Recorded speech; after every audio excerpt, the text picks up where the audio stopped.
executive official of pre-crime, but once Whitwer knew she had been Anderton's secretary. Noticing the interest on Whitwer's face, Anderton paused and reflected. To plant the card in the machines would require an accomplice on the inside, someone who was closely connected with pre-crime and had access to the analytical equipment. Lisa was an improbable element, but the possibility did exist. Of course, the conspiracy could be a large-scale and elaborate, involving far more than a rigged card inserted somewhere along the line. The original data itself might have been tampered with. Actually, there was no telling how far back the alteration went. A cold fear touched him as he began to see the possibilities. His original impulse to tear open the machines and remove all the data was uselessly primitive. Probably the tapes agreed with the card.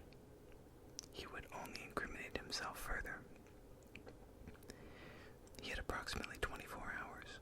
Then, the army people would check over their cards and discover the discrepancy. They would find in their files a duplicate of the card he had appropriated. He had only one of the two copies, which meant that the folded card in his pocket might just as well be lying on Page's desk in plain view of everyone. From outside the building came the drone of police cars starting out on their routine roundups. How many hours would elapse before one of them pulled up in front of his house? "What's the matter, darling?" Lisa asked him uneasily.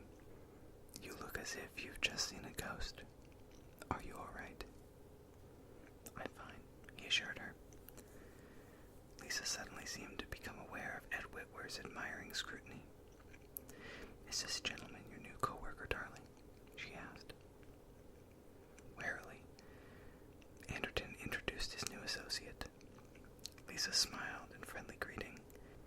Did a covert awareness pass between them? He couldn't tell. God, he was beginning to suspect everyone, not only his wife and Whitwer, but a dozen members of his staff. "Are you from New York?" Lisa asked. "No," Whitwer replied. "I've lived most of my life in Chicago. I'm staying at a hotel. One of the big downtown hotels. Wait, I have the name written on a card somewhere." While he self-consciously searched his pockets, Lisa suggested, "Perhaps you'd like to have dinner with us. We'll be working in close cooperation, and I really think we ought to get better acquainted." Startled, Anderton backed off. What were the chances of his wife's friendliness being benign, accidental? Whitwer would be present the balance of the evening and would now have an excuse to trail along to Anderton's private residence. Profoundly disturbed, he turned impulsively and moved towards the door. "Where are you going?" Lisa asked, astonished. "Back to the Monkey Block," he told her. "I want to check over some rather puzzling data tapes before the army sees them."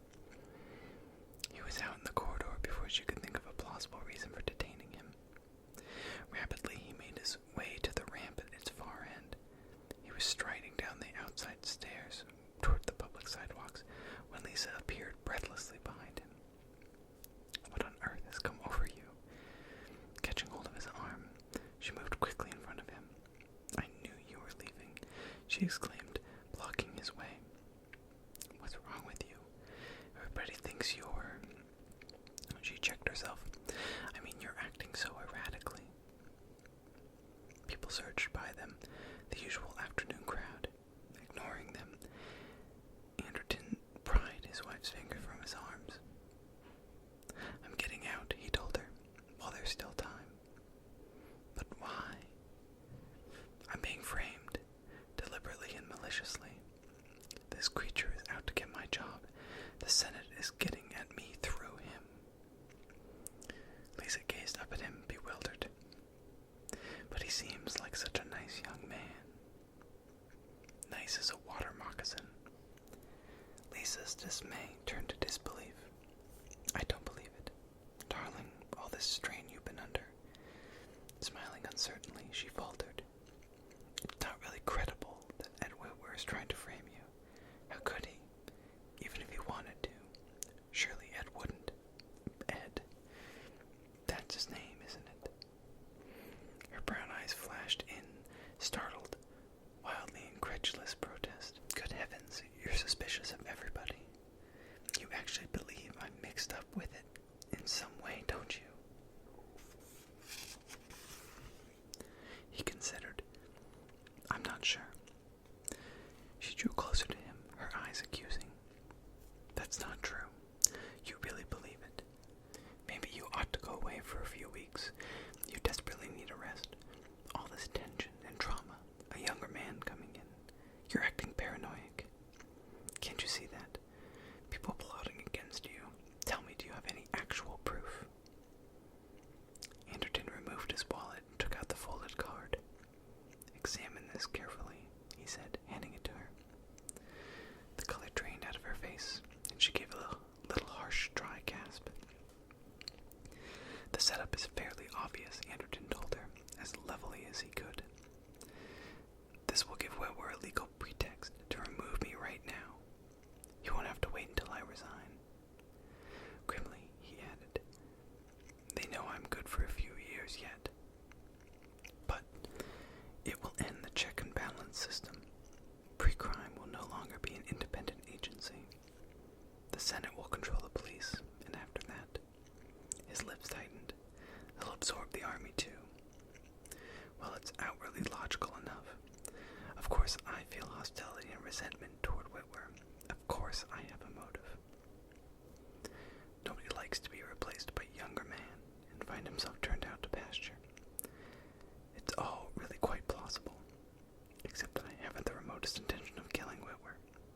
But I can't prove that. So what can I do?